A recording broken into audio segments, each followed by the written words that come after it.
definitely amount of pain there. Something big, like a Star Wars or a Marvel. Wouldn't have been good, but would have been like, okay. No! You are at the movies with Ace. Martin. Johnny Von Hollywood. Yeah! I got 2 words for you. Pizza time. We're here. Spider-Man 2. This is probably the most critically acclaimed Spider-Man movie, at least of the trilogy. We've had a lot of Spider-Man movies since, but I feel like this is the one, especially a lot of people our age, go back and revisit. This is the godfather of Spider-Man movies to people. But is it to you guys? How was this movie for you guys first watching back in the day? Back in the day for me was like, I don't know, 2012, 13. Still a while After ago. the first Amazing Spider-Man movie came out in theaters, I went back and watched the Sam Raimi ones for the first time. And I really liked this movie, especially a lot back then. I felt like a lot of the things that you don't get in those Amazing Spider-Man movies, you get in this. I really like its continued depiction, New York as a character in its movie. I feel like it's a little more highlighted and more in the forefront in some areas than others in this. And I remember Doc Ock being my favorite superhero villain at the time that this movie came into my life. I don't know if I like this movie as much now as I did when I was like 13 or 14. I don't know if that's a hot take.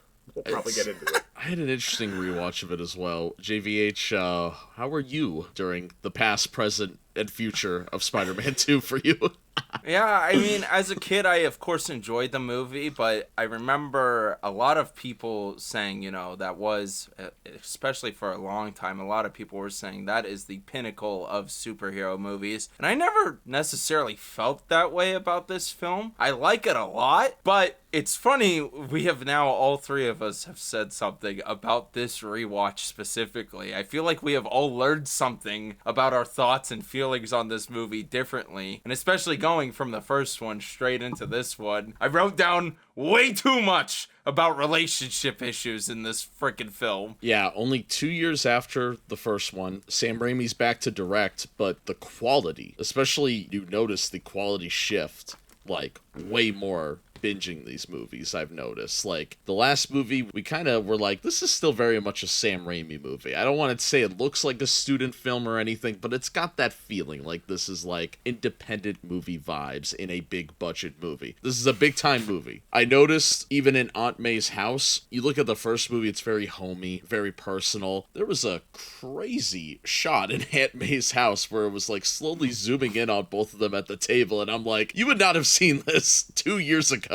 in this franchise. Same thing with the Doc Ock scene, of course, where they're in the hospital room. They go to a wide shot, and I'm like, that's a giant-ass set they built, revolving around his arms. You could tell the budget tripled. Like, we're now in the mid-2000s. People are believing that superhero movies could be a giant hit again, much like the Burton Batmans and whatnot in the early 90s, I should say. Yeah, no, it's definitely a step up in a lot of ways. In terms of, like, the special effects and attention to detail with, I guess, like, effects in general, this feels a lot more like a showcase. I think the costumes are all a giant step up from the first one. Thank God they didn't put Doc Ock in some sort of like weird Power Rangers looking ass suit too. Like, No. if that was what these movies were remembered for, was that the villains all looked like Power Rangers villains, people wouldn't talk too highly of these. I really like the practical design of how Doc Ock, who's kind of like a zombified version of himself through most of the movie, I like how practically thrown together his villain garb is. It's really fun. Yeah.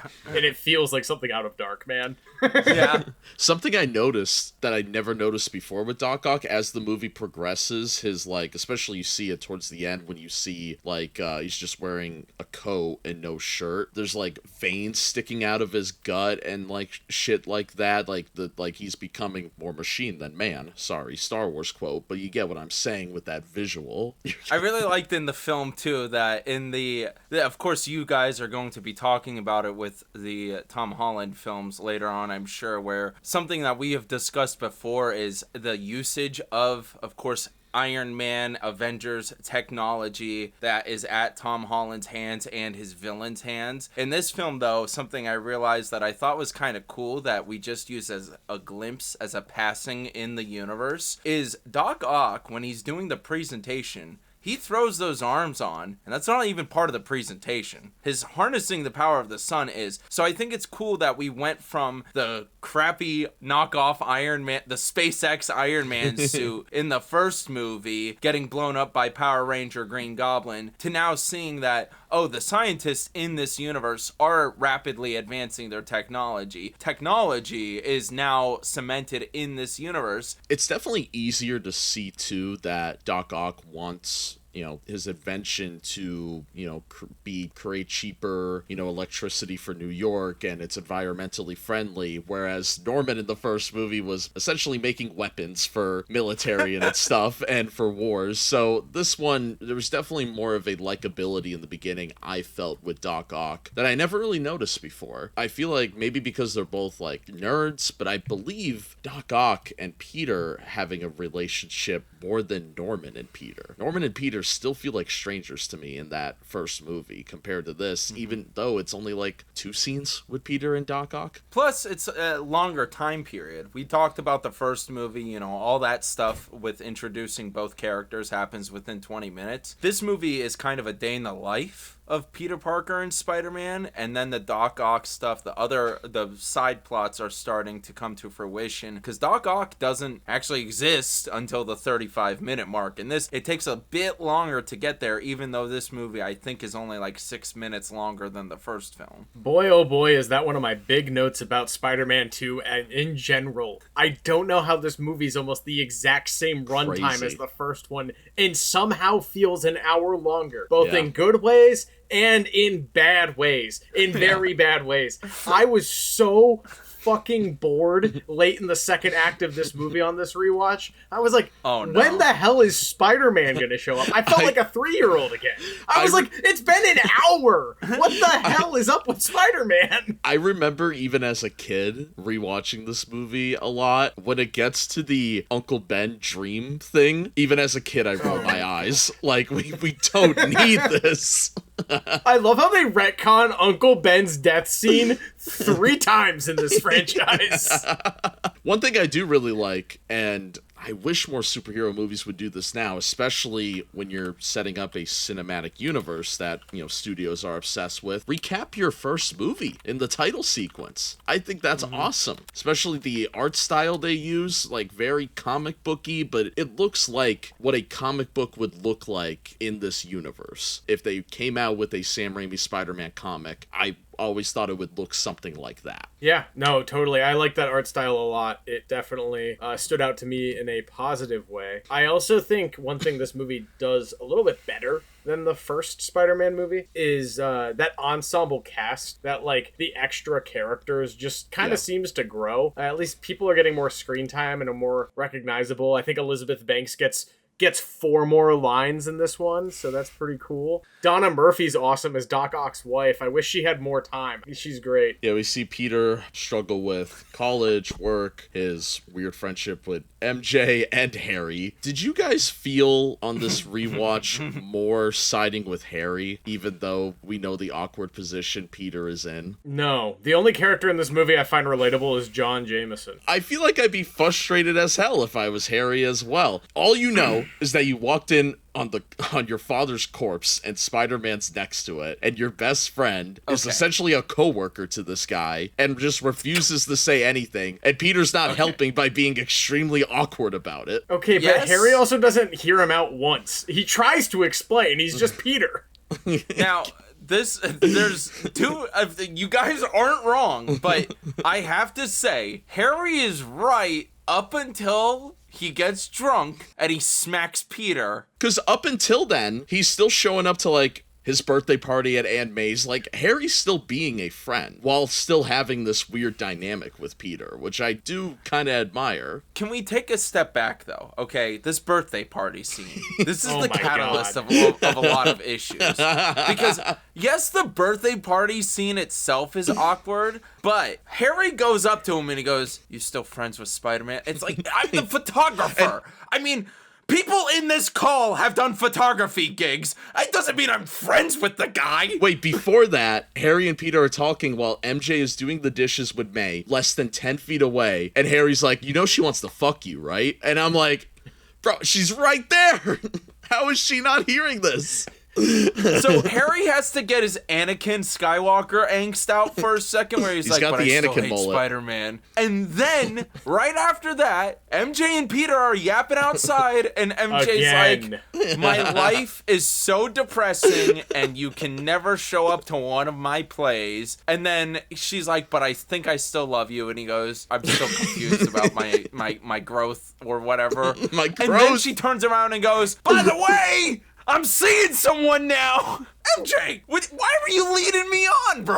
Nobody would have had that context. Harry and Aunt May also wouldn't have had that context. This whole movie is just like, yeah, Peter just sucks. Because then we start the powers are disappearing, the very iconic elevator scene. I love bits like this. It's pre-MCU, right? None of this feels forced. It does feel forced. It feels very much like Sam Raimi's homage to Brendan Sturgill comedies of the 50s. Like, we're gonna do a gag here. And I like them. I think they're actually some of the best parts of the movie. But it does feel extremely forced. It is wedged into the identity of these movies. So much so that if these were as like an even bigger hit, imagine a world where Sam Raimi's Spider-Man is so big and so undeniable of a hit, and that Sony was like, screw it, we're gonna acquire the rights to every little Marvel character we can at that moment, and they, beat Fox to some of the other Marvel stuff that's not, the X-Men, they beat them to the Avengers or some nonsense that could have happened in 2002. The tone of all of those movies having to be somewhat connected to Sam Raimi's own weird eccentricities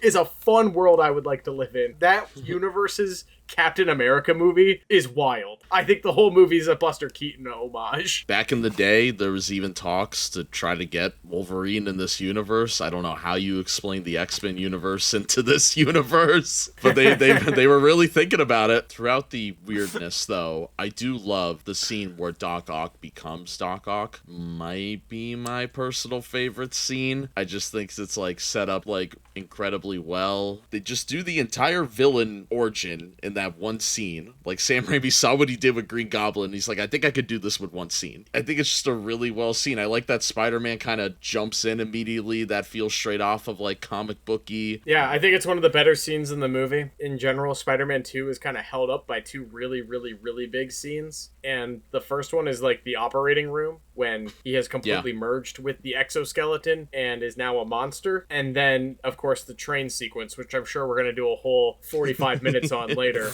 I was very pleasantly surprised in this most recent rewatch with some of the scenes that surround those and how strong they are. And I think that origin scene for Doc Ock, while it is a little long in comparison to some of the Green Goblin cuts too that we get, it does deliver on all fronts of like what that character's motivations are, what his relationship is to both Peter and Harry, a little bit better than maybe even in the first Spider-Man movie. So much was set up. Like, he explains his claws, which would eventually control him, and then you have the MacGuffin of the what's the name of the element that Harry buys for him?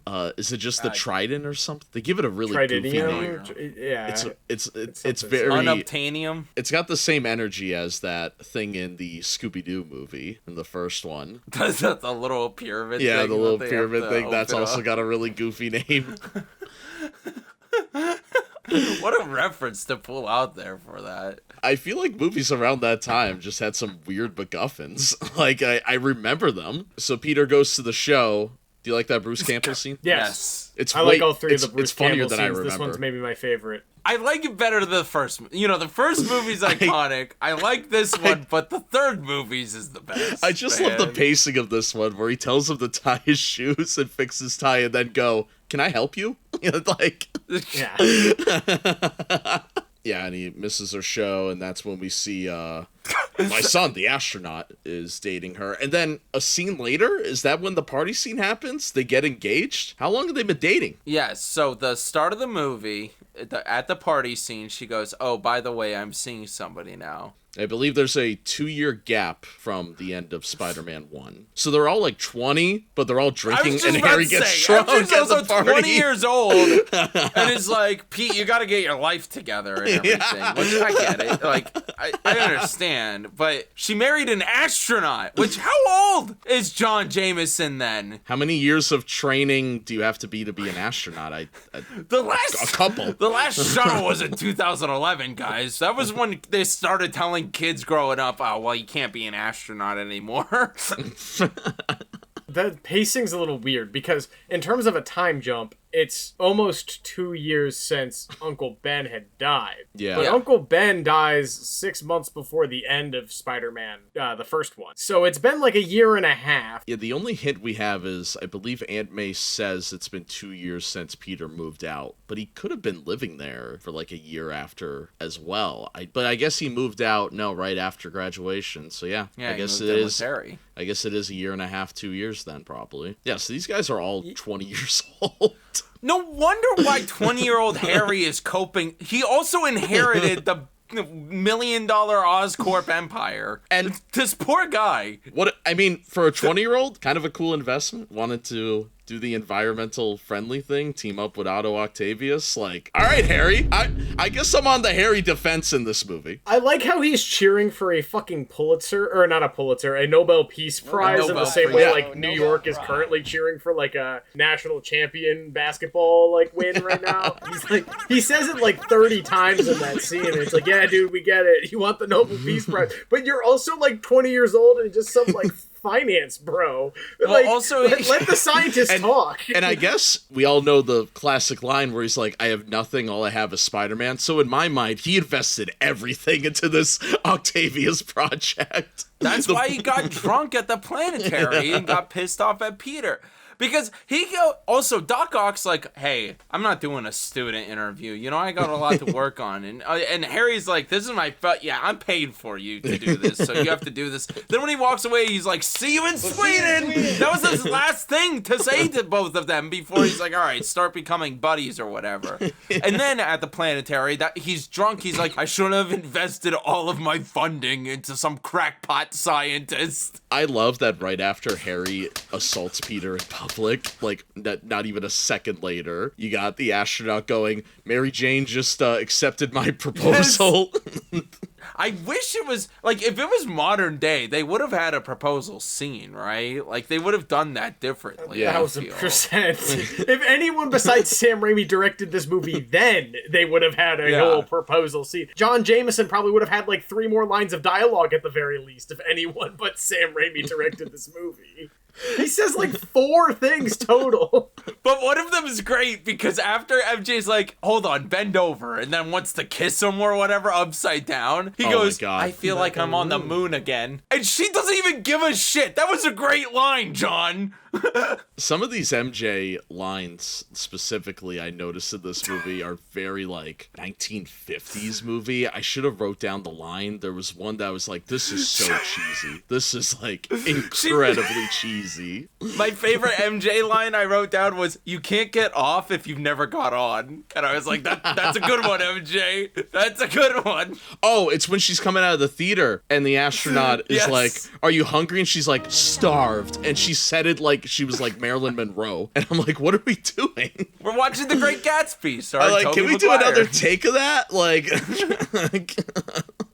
I don't think she is as good in this movie as she is in the other two. And like, I hate Mary Jane in the third movie. But also, I know I was complaining about it a lot before. I don't think her character is as bad as I remembered throughout this movie. No. As she definitely is in the next one. I think the character of the trilogy, this is the best Mary Jane character. God, that's a low bar, man. That's... I don't know if I agree. I think the only one of these movies where she's even like somewhat redeemable is the first one. Like, at least she's from like a bad home. Did her dad die between these movies? No, he went to the show. Went to the play. He asked for money after. He asked for money afterwards, but he went to the play. That's so funny. That's so when forgettable. she's like, Peter, I keep calling you my best friend, but even Aunt May, even my abusive father went to the play. He went backstage to ask for money, but he was there.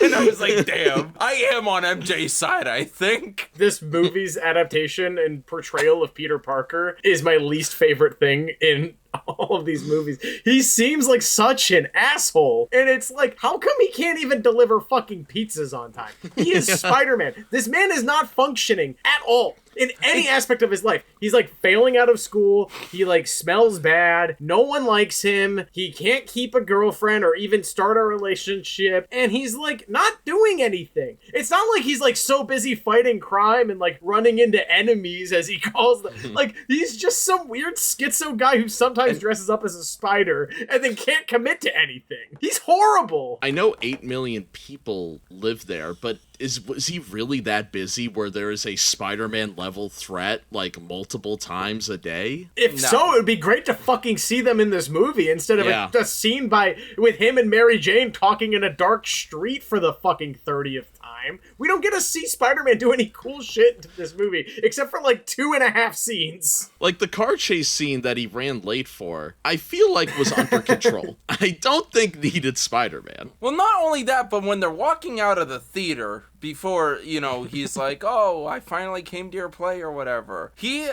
is walking out and he goes, I've been getting my homework done now. Peter, why weren't you getting your homework done at all? What are you doing? That goes into the raindrops keep falling on my head sequence. Yes. Top 3 scenes in the movie. I really like the scene with the doctor. I like that the doctor is low-key the first person he told his secret identity to. Well, he accepts it immediately, too. That's he goes, I have a dream that I'm Spider-Man. And it's actually my friend's dream. And he goes, oh, yes, your friend's dream. But they do a lot of those hints. I know that a lot of people have said before, in the comics, Robbie knows that he's Spider-Man. So then when he's like, hey, did you see that whole Doc Ock shenanigan go down? Where's the pictures? And then Robbie goes, I heard Spider-Man was there. It's one of those things where it's a reminder that he is like 20 years old. Because I guess, if this just went wrong, I guess you would just go to a doctor. And that would be one of the few adults in your life that you would just need advice from. Because your 2 best friends are shitting on you. I can't shoot webs, Doc. Yeah, no, I think Robbie in this universe definitely knows. He's always like side-eyeing Peter, like in a way that is completely unrivaled. Like, he's always defending him too. Even in 3, when he's being a little bit of an asshole in the office, he's like, "Whoa, Peter, what's gone into you? You're not well." It's like, yeah, he knows, and he's keeping his mouth shut. And I think most people at the Bugle know. Everyone but Jonah Jameson, it seems. And Elizabeth Banks, because she seems to be out of it as Very well. underutilized in this movie, once again. And that will be a growing trend in this whole trilogy. Nate, I have next, this is going to become, I think, like a little gimmick in each movie. I have a New Yorker question. Oh boy, what's this one? Peter's landlord. Good landlord? Bad landlord? Where we at? Okay, I've got such an interesting opinion on this one. Incredible landlord. Horrible property. Horrible. Yeah. Oh, that's good. Horrible property. Yeah, it's in a good location. It seems like he's somewhere between Chinatown and Chelsea, like Lower Manhattan. Seems like he's getting a pretty good deal. He's still not making his fucking rent. That's the other thing. He can't even keep his pizza job. This Spider-Man Peter Parker in this movie is so fucking incompetent. He can't make rent, which is probably like $800 back then, tops. And the part of this that is so cursed is that he has to share a bathroom with not only his landlord, but his landlord's daughter. And it's like, I don't know, man. That's scuffed. Having a communal bathroom in your apartment is nuts. But his landlord does seem like a genuinely good guy. I really like that scene. I think it's in the next movie where he's like, his daughter's like, oh, what's gotten into Peter? He's like, he's a good kid. Something must be wrong. Like, I'm like, damn, he's still looking out for Peter even if he's not fixing his damn door. Yeah. He probably knows he's Spider-Man. Yeah. Also, this daughter loves Peter. She's so much better than MJ. She makes cookies. She listens to his stupid problems. Peter, what are you doing? You want chocolate cake and milk? Well, the difference is she's like 5'11" and weighs less than him somehow. So I don't think he finds her very attractive. At least MJ's like approximately the same height. He would have to like look up. He would have to ask her for uppies, and he's fucking Spider-Man. Short King Spider-Man. Unlike the 90s cartoon where he's freaking huge. We get to the Aunt May stuff, and Aunt May, well, before that, continuing the Peter is an asshole thing in this movie, they're at Uncle Ben's grave. Aunt May's, obviously very guilty. She's still going through her stages of grief, now blaming it on herself. And then Peter, he did not have to tell her any of that. That was so unnecessary. I skipped the scene. I'm like, it's one of those scenes that's just too much. I don't want to watch this again. It's worse because the next freaking movie retcons it. Yeah. It's that's strange. I hate how obsessed all three of these movies are with Uncle Ben's fucking death scene. It's like they don't know what to do to like justify Peter Parker as a character and like why he exists. So they're like, oh yes, we have to go back to his roots.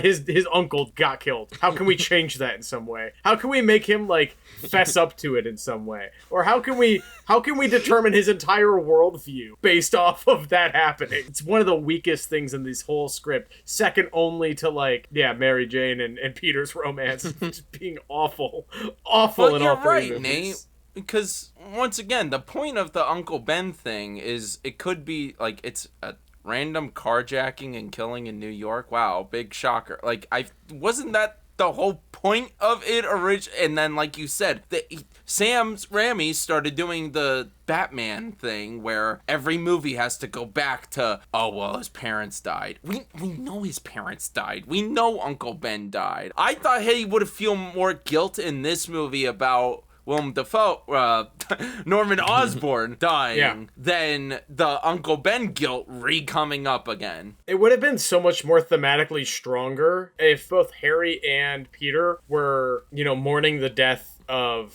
Norman at the same time. But instead, it's like you kind of have the more recent grief that Harry's experiencing, unbalanced against Peter's like ability to talk to anybody like a normal human being. I can't stand it. His characterization's so off. Like, Peter Parker can be nerdy. He can't be a sociopath. Him telling Aunt May in that scene, in that way, of like, it's my fault he died. I didn't do shit. And the guy who killed him ran away with money that I could have easily stopped. God damn, dude, you're a sociopath. Why are you telling this old lady? You want her to die now? What, because she can't pay her fucking house? She can't pay her mortgage? You want her to die too? He could have literally said, I feel guilty because I wanted to go to the library. Like, he did not have to actually elaborate what actually happened. He did not need to lie more. He did not need to lie anymore. You're also a sociopath, Ace. What the fuck? That's where he dropped him off. He dropped him off at the library. That's not lying. That's what happened. I felt bad. He took me to the library. Aunt May feels bad by saying, because she said, give my nephew a ride. Here's another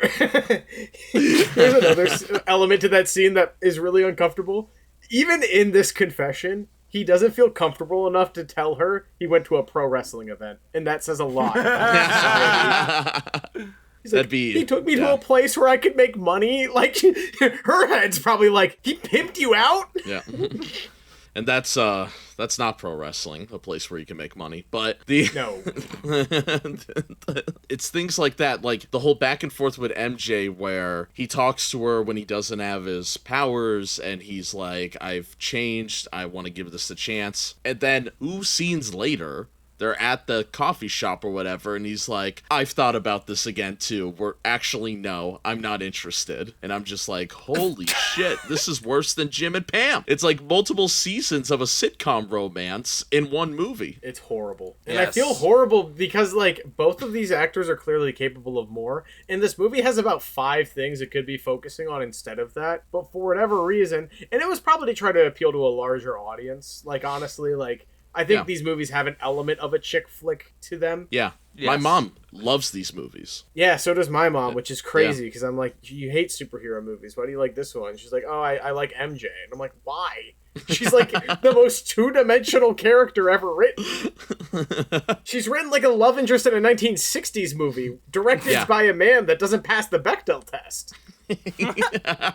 Yeah, I feel like this trilogy was in need of like a black cat or some kind of like antagonistic female. I'm not saying directly the villain, but something that's almost an opposite to MJ. Yeah, I would have honestly loved if Gwen Stacy was in these movies, all three of them. Like, just as a foil of sorts. Yeah. Yeah, do you guys like that it's not really explained how he got his powers back? Like, even rewatching the movie, I'm like, did he just get it back because he was angry enough? Like, it almost leads into the Hulk. She gets kidnapped by Doc Ock, and he's so angry that he goes through it was like Hulk smash.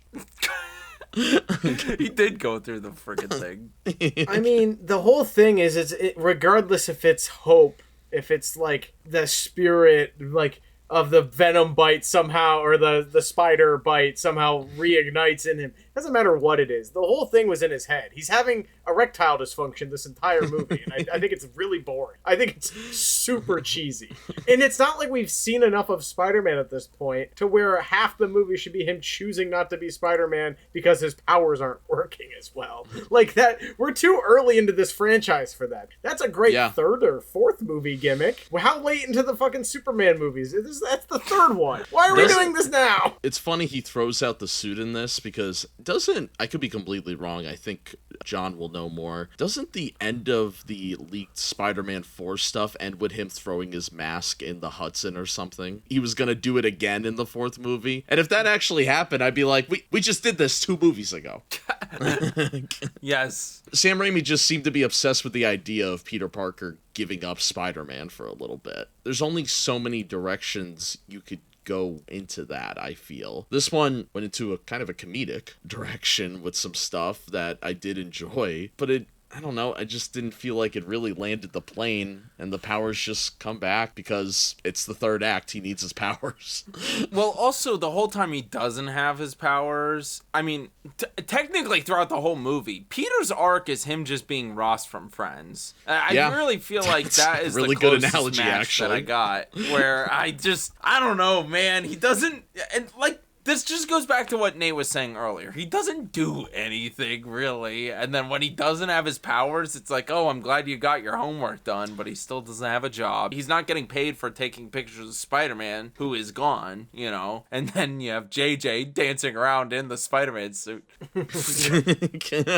Oh, I completely forgot. Sorry to go back a little bit, but I do like the bank scene. Yeah, Joel McHale being creepy and bald at this point in his career is pretty weird. There's a couple of comedians that show up for 1 or 2 lines in this movie throughout. Of course, you got Joey Diaz on the train, my personal favorite of the movie. Dude, his line delivery on that is so good. He's like scared but proud, and like it's the way he like swallows halfway through the line is one of the most impressive things I've ever seen an actor do. You know, Sam hit cut. He was just like, "Great fucking job!" Like, circle it. We're moving on. First one. Perfect. Rest of you, step up. Follow Coco Diaz over here. Especially the kid actors. We're cutting around you. We're actually going to do all your dialogue with the camera not pointing at you. Entire franchise. There's a kid on screen. Their line's going to be 80-yard. Yeah, this movie had multiple kid actors. The Harry, who was helping Aunt May move. Oh, that's a funny-ass scene. That Henry scene is Jackson. so fucking funny. Why'd he quit? Look at the shit. Go back and watch that scene after I say this. Anytime a line is happening, the camera is not looking at him unless it's the first or the last word of a sentence. Sam Raimi's like, this kid can't act for shit. We're already casting him. In the next one, I'm gonna cast a bunch of my family members. My nieces and nephews will play all the kids. But in this one, I'm stuck with this brat who can't act. That kid gives a Razzie level performance. I know it's a child actor and it's rude, but like, there's a reason we don't see him in other movies. Jesus Christ. Can we find his IMDb? Did he do it? Did he do any more work? How come Rosemary Harris' performance get worse in each of these movies? She was all over the place in this one. I didn't know if she was a grandma or my aunt, you know? Yeah. I really like her in the beginning where she gives him the $20 and she like yells at him to take it. Like, I think that scene's perfect. Yeah. Like, that was very Aunt May, Peter Parker. But then, yeah, as the movie progressed, I'm just like, why are you just as much of a sociopath as your nephew? I think this runs in the family. Yeah, I totally agree. And then in the third one, she's just British. I'm like, what happened? Did her dementia kick in? I want to know where her apartment is, too, in the third one. It's like Middle Village. You think, yeah. At least the house is in like Middle Village. The apartment, who knows? Who knows where that lady moved to? She's just smack dab in Midtown. the Odd May can't get home because the Knicks are in Game 4. It's crazy that this whole movie franchise takes place in Epstein's New York specifically too. That's a really interesting like timeline thing to think about. Built the whole damn city.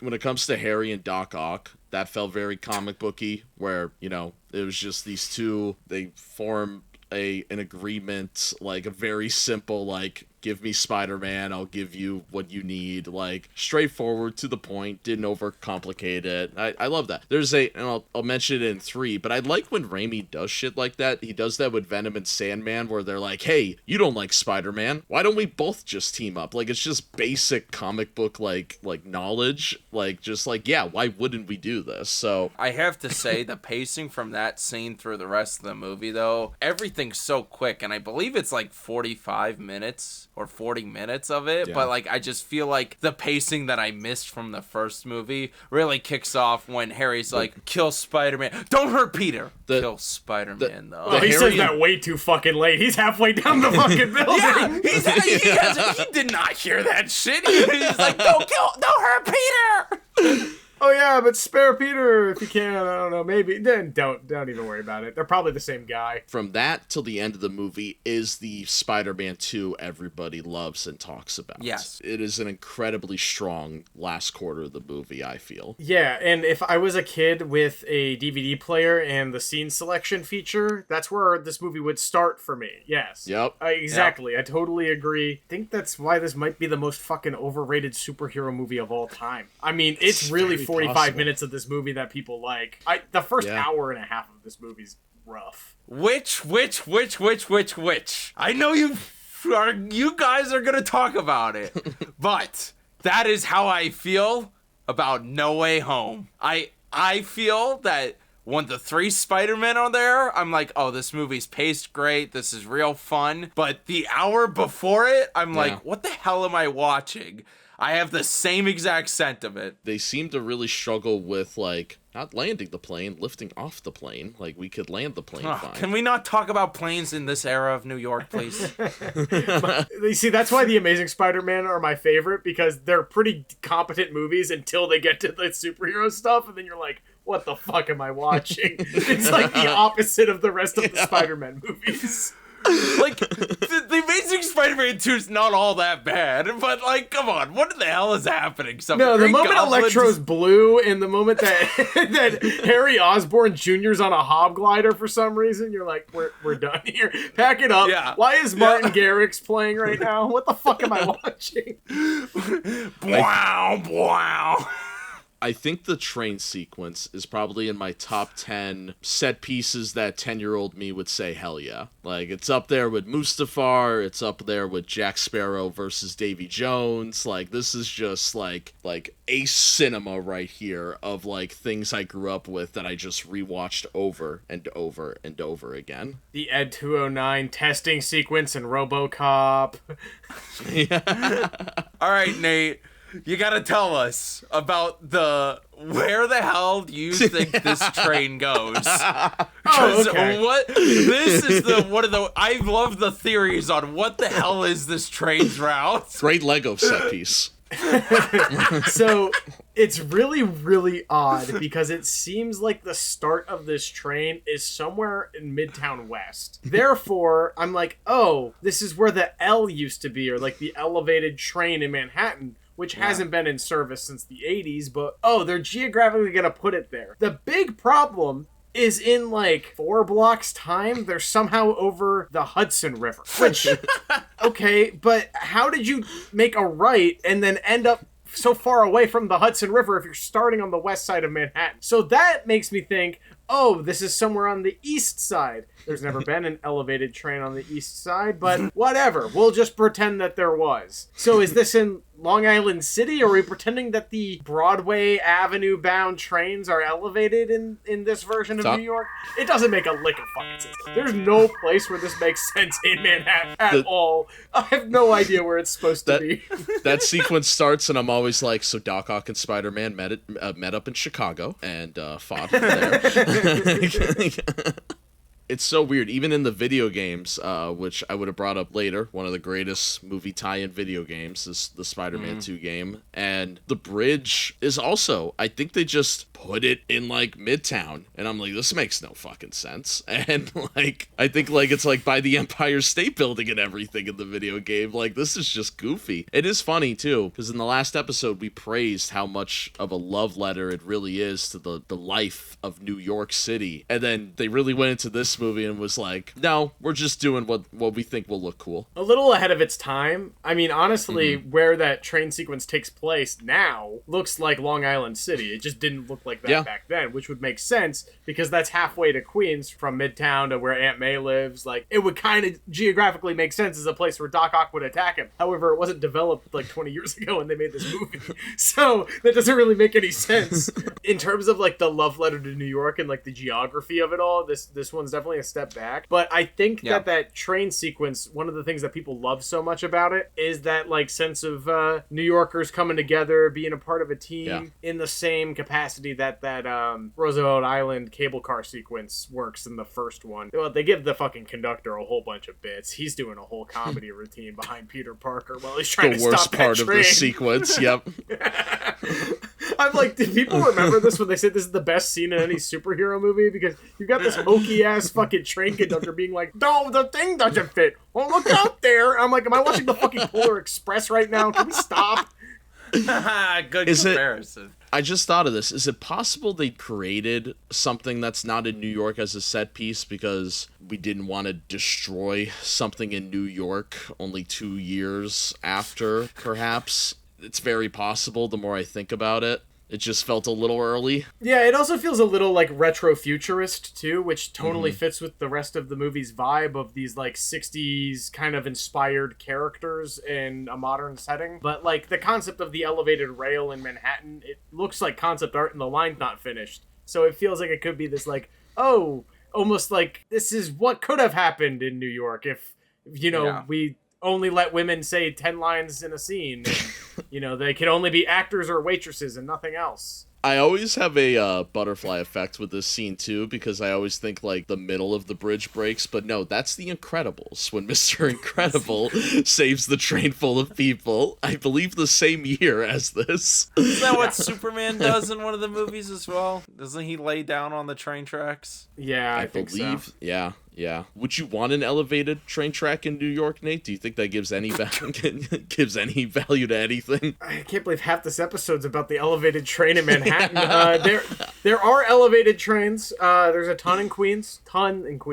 There's a lot in Brooklyn as well, and some out in the Bronx. It's a hard thing to do in the city when you're selling the real estate of air. So you can't really have a train going through someone else's real estate. We might be losing the Chrysler building because of the fucking real estate. I'm devastated. My favorite building. Yeah, they better not. They better keep that building there. Sell the Empire State Building. It's uglier. Listen, now that we're on this topic again, and we're probably going to get back onto it for the third episode, but this movie has a history of, a lot of people go the sunset scenes and everything from this film. The poster is beautiful. Everything's that sunset. The thing that annoyed the hell out of me, that Nate already brought up last episode, was there's these beautiful night scenes. Spider-Man CGI is great. This is towards the beginning when right after he talks to the two kids and saves them in the robbery scene. It's at the end of that, he's swinging away, and there's this beautiful shot of him going right in front of the Empire State Building. All I could think about was if that were shot today, that stupid H&M building or whatever the hell it is would be sitting right there in that shot and be taking up half the screen. I also loved how we talked about how like 2002 was maybe like the perfect time for Times Square, like captured on film. Yeah. And I did like argue and raise like, oh, well, Enchanted's pretty good too.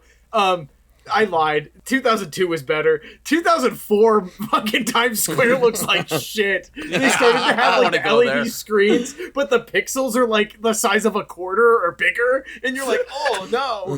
There's a Nokia ad in this movie that I paused the movie and sat there with my arms crossed like a dad, and I was like trying to count the amount of pixels on the Nokia ad screen. I was like, this is disgusting. It looks like a fucking scoreboard at a high school basketball game. They actually had this shit in Midtown? I feel like 2004 specifically, what were we doing in the middle of the 2000s there when it came to that stuff? Like it was somewhere else. It was all quirky and retro in the early 2000s, but we got to those mid 2000s and everything got lame really quick for some of those aesthetics.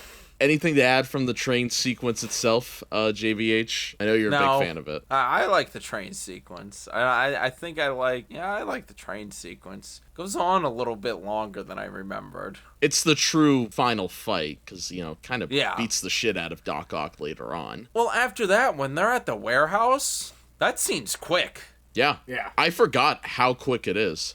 Are we just moving on to the... Because after the train, it's like, okay, it's the end of the movie. Okay, guys. well, wait a minute. We can't skip this. Doc Ock defeats Spider-Man in that scene and takes him to Harry Osborn, the big reveal. This is a perfect reveal. I love that he's got the knife in his hand. It's, one of the most iconic, superhero reveal scenes ever. I love that it's, thunder and lightning, Sam Raimi and his horror stuff and everything, but it's very comic booky too. It's so over the top. I like that through all of that, Harry doesn't even realize what he did. He essentially gave Doc Ock the element to blow up half the city. And here's also a nuclear weapon. He also has Mary Jane in the front lines of that explosion. She will definitely die. And he's just, Peter, you killed my father. I like that or Spider-Man looks like he's wrapped up in barbed wire, but he also doesn't look like he's really tied up. I know he was just beat He looks up, pretty comfy on that couch. He looks like he's in a therapy session. And Pete's probably thinking wow, this is the best I've felt in a while. Yeah, it's weird that Doc Ock comes walking in floating body with his legs doing all the work, carrying the fucking spider twink, and then he's like, where do you want him? And Harry turns around, he's like, over there, and it's right on a fainting couch, and I'm like, where's this scene going? Why is he got the sword out? Maybe it's because Euphoria just ended, but I'm gonna major Euphoria vibe from this. I swore I would never watch the show, but I've been seeing a lot of clips, and this is. I mean, this MJ, Harry, and Peter relationship is a Euphoria season. Honestly, maybe. Yeah, it's about the same level of writing. Also, Harry that's what I'm saying, Nate. Harry earlier, though, I'm sorry, I keep going back to when he smacks Peter. He also goes, you stole MJ from me. He told you that he liked MJ, and then you went and took her. I don't know what you're talking about, Harry. That's against bro code, Harry. Yeah, point. Unbelievable. Yeah, and then Harry didn't even respect her when he had her. Not that Peter's going to either, but well, to that point, he smacks her, and he smacks Peter, and says that's next movie. And then after he says, you took MJ from me, then John Jameson's like, by the way, MJ is marrying me. Peter and MJ and Harry could have gotten back together at any point throughout the past movie. And I know we talked about the upside down kiss already, but I love in that scene, Jameson's like, you gonna invite your little buddy, your little pal Peter Parker to the wedding? Are you sure you don't want to invite your pal? Also, he specifically says your best friend. And so I'm like, oh, he's all down for bro to show up. And she's like, he's jerk. Just a great big jerk. What are you talking about? Do you think the astronaut Jameson is nice? Yes. Yeah. I think he's a cool guy. He seems like the most balanced person in this entire film. Yes, mentally sane. Absolutely. Is he somebody? Do we know him? There are a few actors in this movie that I'm like, I feel like I've seen. Of course, Doc Ock's sidekick doctor. That guy is in everything. Yeah. Did you know the man that played Doctor Octopus is in the opening sequence of Raiders of the Lost Ark?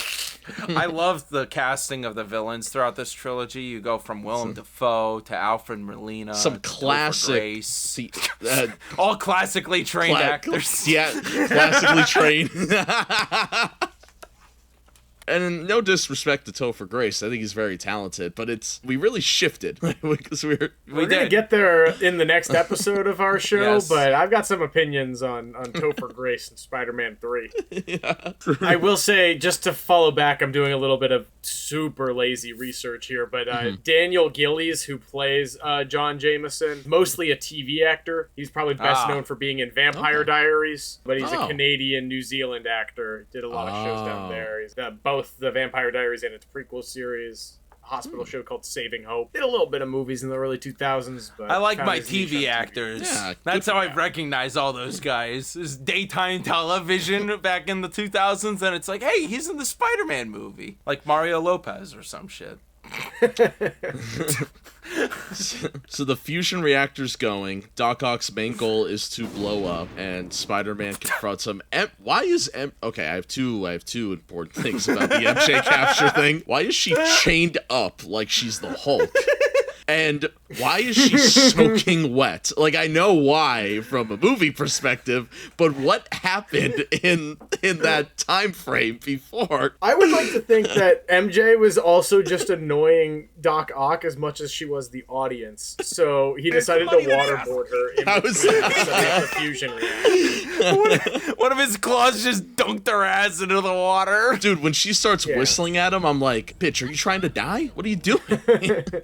They're all psychos in this movie. All the teenagers are post-high All school. the 35-year-olds playing teenagers in this movie are psychopaths. I feel like that's why we discredit it so much, right? Once again, they're all like 20 years old, so it's like, oh, wait a minute.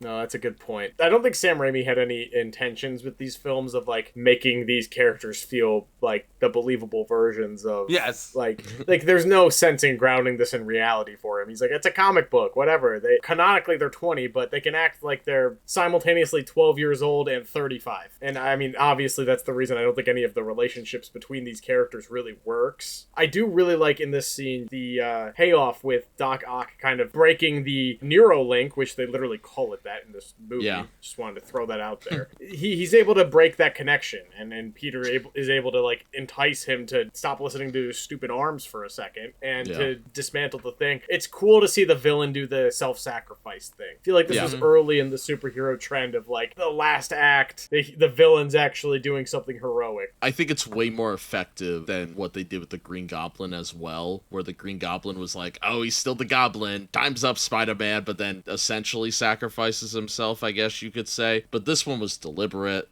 Like, he saved the city eventually and no one will ever know. I hate the theories that he's still alive, that he's still in the water, like got out of the water. No, Doc Ock died there. And I also hate the theories that he came back from No Way Home and like that's why he was good at the end. Hate that as well. Just leave my Spider-Man 2 bubble the way it is. Do you like that sacrifice scene as well? Yeah, I do. I like that the octopus dies by drowning in the water. I think that's pretty cool. And of course the theories are going to go rampant of him still being alive, because at the time we didn't have a comic book movie universe where the MCU could have villains return. This is way off topic, but do you guys remember the post-Dark Knight theories that Harvey Dent was still alive? He just broke his neck. No. I thought you were about to bring up the Riddler theories again. I'm like, us talking about Riddler theories for Batman movies would be a whole episode. I love 2000 superhero theories because I think this was the first time as a kid too. Like, this movie ends and I had so many theories after. Like, I just remember walking out of this movie and just thinking about every single scenario of what could happen. I don't want to skip too far ahead because Peter also revealed in this sequence to Mary Jane that he's Spider-Man as well. So that's well done scene. It's in this great set piece. It's shot well. Kristen Dunst has a really good reaction to it and everything. Overall, I like that this climax is quick. It reminds me of the ending of 89 Batman where he's just fighting Joker on the clock tower and the Joker just falls. Like, you don't get climaxes like this anymore. I agree. Quick and easy ending, wrap it up, and then Mary Jane ditches John Jameson at the altar. Oh my gosh, that's the most heartbreaking scene of the whole movie. Yeah. John Jameson did not deserve that. Why didn't she call off the wedding the night before? And why did she go frolicking through, like, Central Park or, like, Bryant Park or whatever it was in, like, her wedding dress to have this, like, weird rom-com kitschy moment of showing up at Peter Parker's crusty-ass apartment in a wedding gown? It's so tacky, it makes me want to throw up. I hate that scene. I hate their romance. It doesn't work. And at the time, it was so iconic. People loved that scene and the go get 'em tiger. Like, I remember people quoting that. Like, and I think it's aged like milk. Tiger. Yeah, it's aged like milk. Uncalled for.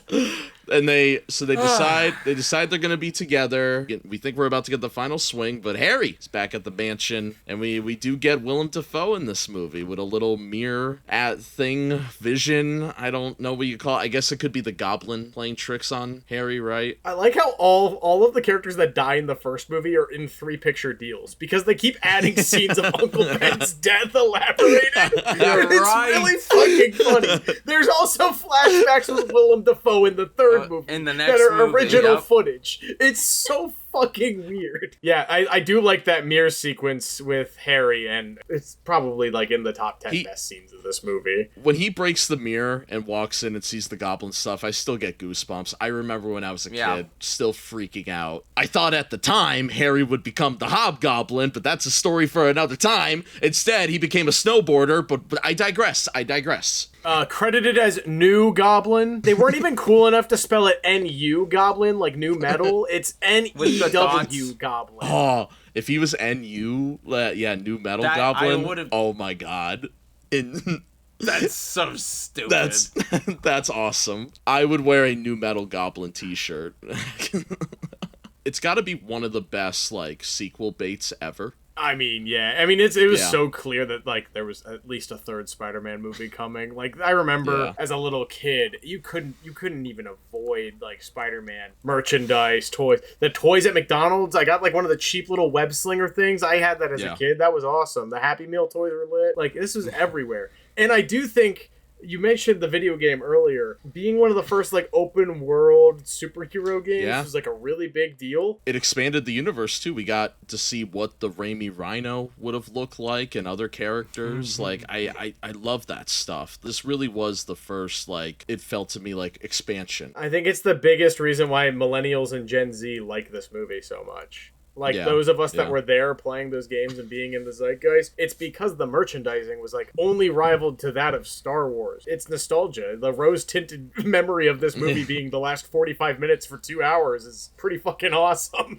But it's not like that, okay? I've seen this movie. It's not that good. Bro, in the video game, you get to face Mysterio, and it's pretty epic. Now, JVH, I have a question for you. I'm Green Goblin on the bridge. I'm holding up 2 things. What's a better mic drop movie moment? Harry breaking the mirror and seeing the goblin stuff, or Barbossa walking down the steps at the end of Dead Man's Chest? Oh, it's gotta be Barbossa. All right.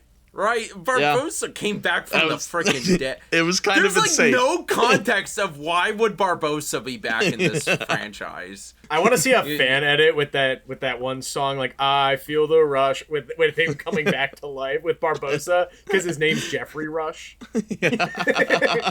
Yeah, I think I kind of said my favorite scene was the creation of Doc Ock, but I don't think I asked you guys what your favorite scenes are. Raindrops keep falling on my head. It's usually the first that comes to mind. They have a lot of soundtrack usage in this film compared to the first one. Like, I wrote down Hold On by Jet. I thought that was kind of an interesting song choice. I forgot the amount of songs that are in this movie, yeah. What's the first credit song? It sounds like a Death Cab for Cutie song, and I was like, this isn't even the emo one. That's next. 2004, all this stuff got, like, lame all of a sudden. It happened quick. I mean, shit, why didn't, like, Green Day or Linkin Park have a song on the album? Did Michael Bay have, like, a contract with Linkin Park at this point already? He's like, no, in about 3 years, I'm really gonna cook with Linkin Park, okay? Spider-Man, you can't use them, okay? What's your favorite scene, Nate? Barely touched on it earlier. I really like the opening sequence of Peter Parker using his Spider-Man powers as Peter Parker in the Pizza Time delivery scene. It's a really good set piece. You really see him dropping the ball as a human being, even with his talents. And it's the only tolerable scene where Peter Parker isn't in his suit in this whole movie, as far as I'm concerned. Good looking pizza, too. Pizza does look good. When he shows up to that lady from Bones at the receptionist, and he's like... That's where she's like, from. She's like, you're okay, 6 yeah. minutes late. We're not paying for that. I'm like, thank you, Zooey Deschanel's older sister. I always had a crush on her when I was younger. I was like, who is the hot lady at the desk? JVH was having a 500 days of... What's the movie called? Yeah, 500 Days of Summer. You were 500 right on Days the of money. Summer. Yeah. All right, we got to stop talking about the pizza thing because now I really do want to Yeah, order no, a pizza. well, Hey, we're not what talking about happened- Mark Webb movies yet. What happened while you were watching this movie most recently, JVH? Oh, I wanted to bring up, most importantly, we decided to do the Netflix extension thing. Folks at home, don't do that. If you paid that extra money to have an extended account on Netflix, you still get ads and shit. It's stupid. Anyway. What's the extended... what? So, like, if you want to add a person to your family so more people can watch Oh, Netflix okay. at the same time. So you can get like 9 people on your Netflix in theory? So Okay. you add one person and then they still get ads. And I'm like, what was the point of us doing? Anyways, so I got ads throughout the movie. Every like 20 minutes, you get like 2 YouTube ads. But if you pause the movie, a full splash screen will come up as an ad on this version of Netflix. And I shit you not, I got DiGiorno pizza 2 different times while watching this movie when I had to pause it to write down notes. So I just thought that maybe targeted advertising is working on Netflix. I thought they should know that. And I did like that we got Pizza Time ads. I watched this movie on Disney Plus, and surprisingly, I have a lot of complaints about that service. Surprisingly, it looked pretty good on it. I thought the Netflix quality was like better than I remember it being on like home video, so I was pleasantly surprised. I watched it on Netflix, and I have access to it on my PC in 4K that I could have done that I'm just now thinking about. We didn't bring this up. Have you guys seen Spider-Man 2.1, is it? The Yes. director's cut? Do you think that adds Yes. anything? No. Yeah. In me my neither. opinion, I worked with Nicholas Alexander for a long time, and he thinks that movie makes this movie perfect, even though he already thinks this movie is Wow. perfect. But I'm over here, and I'm like, guys, Wow. 2.1, it's also only like 8 minutes of extra stuff. They didn't even have the balls to call it 2.5.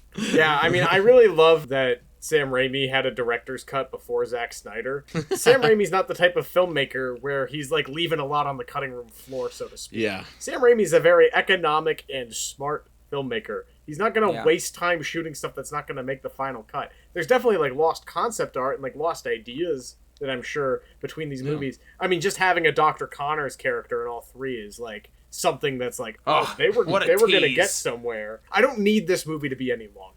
If anything, if the director's cut was Shorter? 35 minutes shorter, I would be like all over it. When I clicked on this movie, I couldn't believe the 2 hour and 7 minute runtime. I was like, I truly thought this was 2:30. Yeah, it definitely feels that way. I would be so down for a 2 hour and 7 minute Spider-Man movie in the Big 26. Yeah, it's not going to happen. No. For whatever reason, Disney's like 3 hours the minimum now. We've made Well- Endgame. We'll get lucky if Brand New Day's like 2:20. Can you imagine walking in a brand new day and it's 1:45?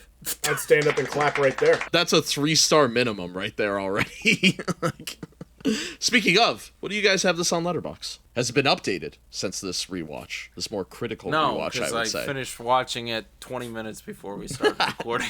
I'm pretty sure I have this one at a 4. It's definitely going down to a 3 after this most recent rewatch. I did not really care for this movie as much as I remember. And granted, I Wow. did not grow up with this one like the rest of you. I think this is a weaker movie than the first one. I once defended that this was the best Spider-Man movie still. I do not feel that way anymore. This is the 4th best Spider-Man movie, maybe. I had this at 5 stars. I cannot believe there was a time I ever made it 5 stars. Yeah, I guess by going that metric, I guess it's a 4-star for me. Like, I love the quality jump. I think there's great characters in it. And I agree with a lot of your points, Nate. I think overall it's, some of the stuff has aged like milk, unfortunately. Now more than 22 decades later. All right, so I previously had it rated at 4 stars, and the first one rated at 5 stars. And it's funny because all these rewatched, I rated the first one 3 stars, and this one 2.5 stars. Oh my god. Brutal. These Guys, movies I have think I'm halved going as through good since something. Peralski grew up. I don't know what's happened to me because I've rewatched these movies more recently than that. I don't know, man. I remember watching them all with you sometime during COVID, like 2021. That's the or last two. time I rated them, Nate. That was when we watched them together. Hey, shout out to Maddie. Maddie's Fight coming at you next month. What was Maddie thoughts on this movie? I don't know if we talked about this last time. I don't Or know she if was she an ever Andrew actually Garfield watched the girly, right? Yeah, she's the Yeah. Andrew Garfield one. Also, though, very upset that spoilers Gwen Stacy died. There's your Maddie take for the Andrew Garfield movie. Careful, she's based. Yeah, I mean, Listen, I get to talk about Gwen Stacy in the next movie, and that's all that matters to me. yes, next time you'll hear from all of us, will be the finale to JVH being a guest will be Spider-Man 3, and oh boy, I think all three of us will have a lot to say. Like I said before, this movie ended, and I remember, like, my poor father, who would have to sit there and listen to my dumbass, hear my stupid theories, and now you two have to do it. And this has been At the Movies with Ace and Martin. Thank you, JVH, once again. And yeah, Thank you. still don't have an outro,